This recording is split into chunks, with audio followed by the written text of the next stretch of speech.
Hi everyone, my name is Abraham, and today my team and I want to talk to you about big issues. We already know that over the years, through the history, the people have moved to one country to other just for the looking for a better opportunities, education, safety, or just a better quality of life. According to the International Organization for the Migration, millions of people currently live outside the country where they were born, making migration an essential part for the globalization, by the way. But don't get me wrong, the migrations is so much more than crossing borders. Just for you to have an idea, this affects economies, societies, governments, and especially diplomatic relationships between countries. Unfortunately, many migrants face discrimination, exploitation, and violations of their human rights. Horrible, isn't it? If you ask me, I really think that governments must work together to protect the migrants, while also maintaining secure and organized migration systems, of course.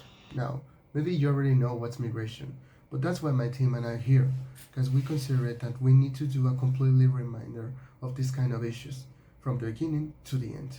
Hi guys, I'm Alan Santana, and we're gonna talk about what's migration and the push and pull factors. In migration, we have three main categories. The first is the economic one, and this is the most famous. It's about money, jobs, and escaping poverty to have a better way of living. The second is the social category. This is very human. It means looking for a better quality of life, like living in safe neighborhoods, avoiding discrimination, or simply moving to be with family members who left before. Finally, the political category. This is for people escaping for bad governments, dictatorship, or wars. They want a country with democracy where they have the freedom to speak without being punished. Now that Alan has explained what migration is, an important question remains. Why do people migrate? Many people think migration is a simple personal choice, but in reality, for millions of people, it is a necessity rather than an option. Imagine that you have to leave your friends, your home, and your city. Not a lot of people do it because they want to, but they do it because they need to. It's called push factors. People leave their countries because of push factors, such as poverty, violence, war, political instability, unemployment, or natural disasters. These situations make it difficult or even impossible to live safely or have a decent future. By the other side, we have the pull factors.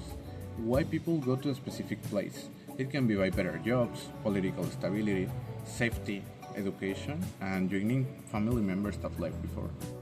They are not looking for an easy life. They are looking for a chance to live with dignity. As Genesis said, people migrate because of strong reasons: poverty, violence, lack of jobs, but also hope for a better life. These reasons not only change the lives of migrants, they also change the economies of the countries they go to. That is why I will now talk about the economic impact of migration. The economic impact is migration is not only a social issue, it's also an economic force. Many people think migrants are a cost, but research shows the opposite. Migrants fill labor shortages and take jobs in important areas like farming, construction, health, and technology. They pay taxes, buy goods, and often start business that give jobs to others. Studies also show that countries with young populations benefit from migrant workers who help maintain economic growth and support public service. Most importantly, migrants are not a burden. With good integration, they become valuable contributors. Diversity brings new ideas but also challenges. To explain this, I give the word to Gerardo, so thank you so much. Oh, well, thank you. Migration transforms societies by bringing together people from different cultures, languages, religions, and traditions. This diversity enriches communities by encouraging cultural exchange. new ideas, innovations, and different ways of thinking. It also helps people from one another and build stronger and more connected societies. However, migration can also create challenges. Some communities worry about employment, housing, healthcare, and public services. Others may develop stereotypes or prejudice because of the misinformation or fear of the unknown by the social media. Research shows that these concerns decrease when migrants are successfully integrated through education, language programs, employment opportunities, and equal access to public services. When people have the chance to participate and contribute, everyone gets the benefits of it. Successful integration not only improves the lives of migrants, but also strengthens host communities by reducing discriminations, promoting understanding, and creating social cohesion. Instead of building walls between culture, we should build bridges through inclusion, respect, and cooperation. Well, now Lucia will explain the human rights of migrants. Every migrant, regardless of nationality or immigration status, deserves to be treated with dignity and respect.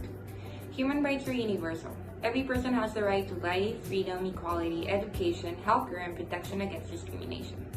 Unfortunately, many migrants experience human trafficking, forced labor, xenophobia, racism, and limited access to essential services. These situations violate fundamental human rights. According to research published by the International Journal of Migration and Border Studies and reports from the International Organization for Migration, protecting migrant rights not only improves their well-being but also promotes social inclusion, public health, and stronger communities. When migrants have access to education, healthcare, and legal protection, they are more likely to contribute positively to the societies where they live. Governments must ensure that migration policies respect international human rights standards while maintaining national security.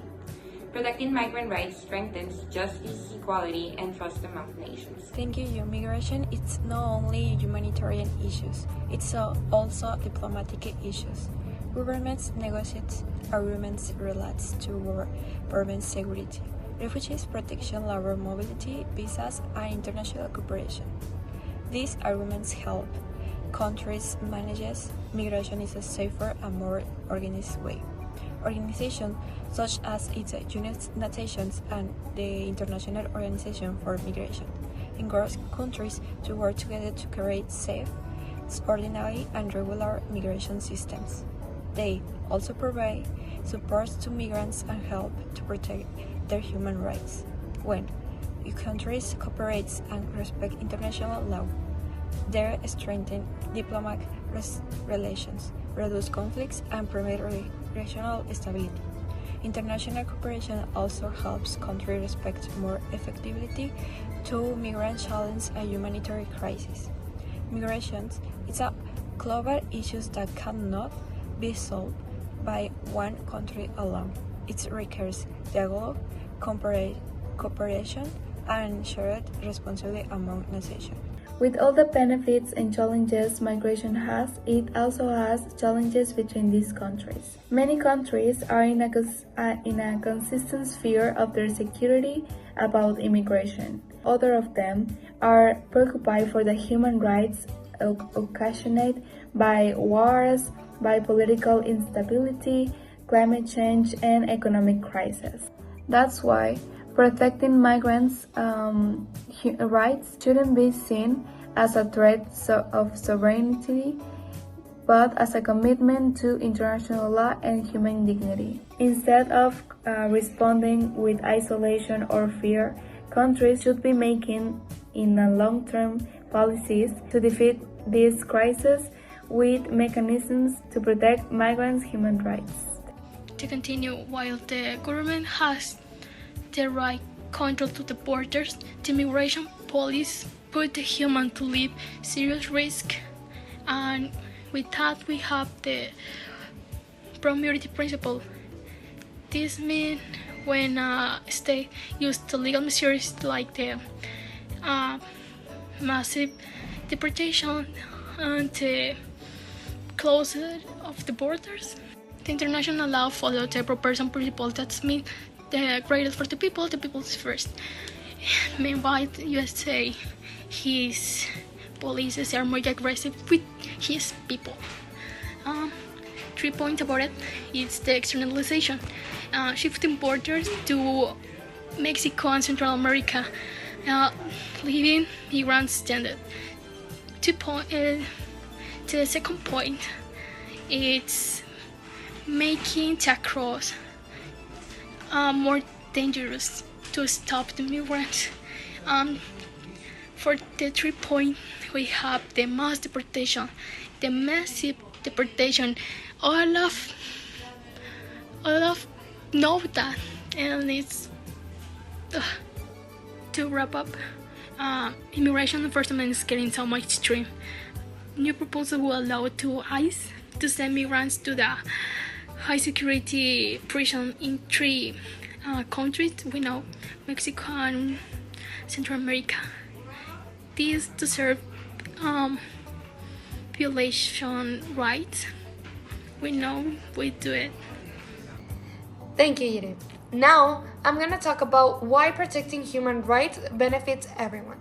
Respect for human rights creates trust between the migrants and the public institutions.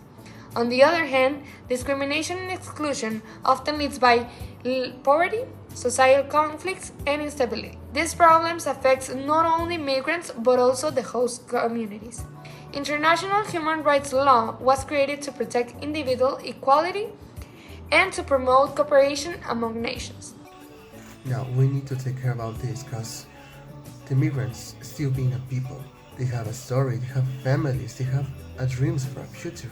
I consider that is a really important topic in this present year because it's a reality really complex, which is international migration and the crucial government role in all this situation. Well, looking back, all the information my partners just shared to you, we can clearly see that immigration is one of the most defining global dynamics at this time and even for the future, because in this present moment 3.5% of all the population is currently on a move to another country, which is not the country here born. So we can see that this is not just a situation for Mexico, for Canada, or Mexico for USA. No, it's just for escaping to political instability and violence for the specific problematics in everyone's countries. Understanding these reasons is important because migration is not just about crossing borders.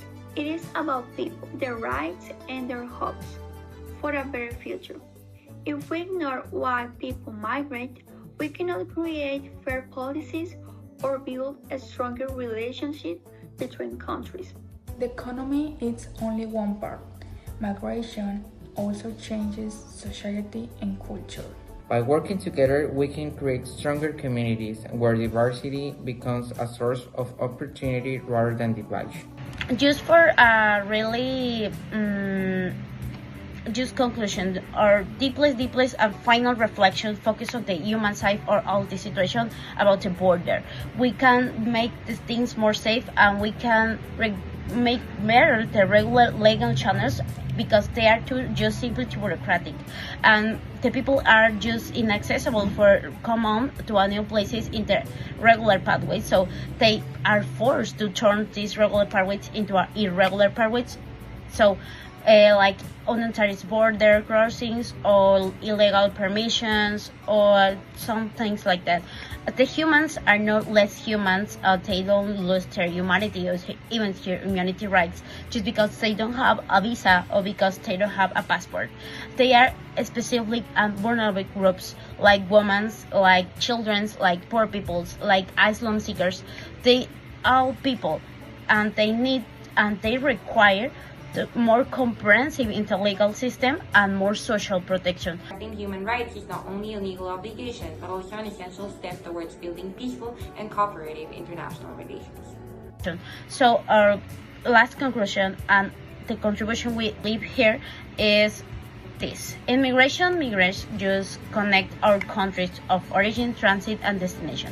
No one single nation can solve these systematic changes by her own. Only through genuine international cooperation, we're gonna be all alright. We're gonna be between the governments, agencies like EMR and UNCHR, and we can dedicate to human rights, and we can eliminate exploitation and ensure the migration. Human rights are universal, meaning that every person deserves dignity regardless of nationality, ethnicity, religion, or immigration status. And be safe, orderly, and share the opportunity to the world to let's see the people have work to do and they can do it right. Thank you.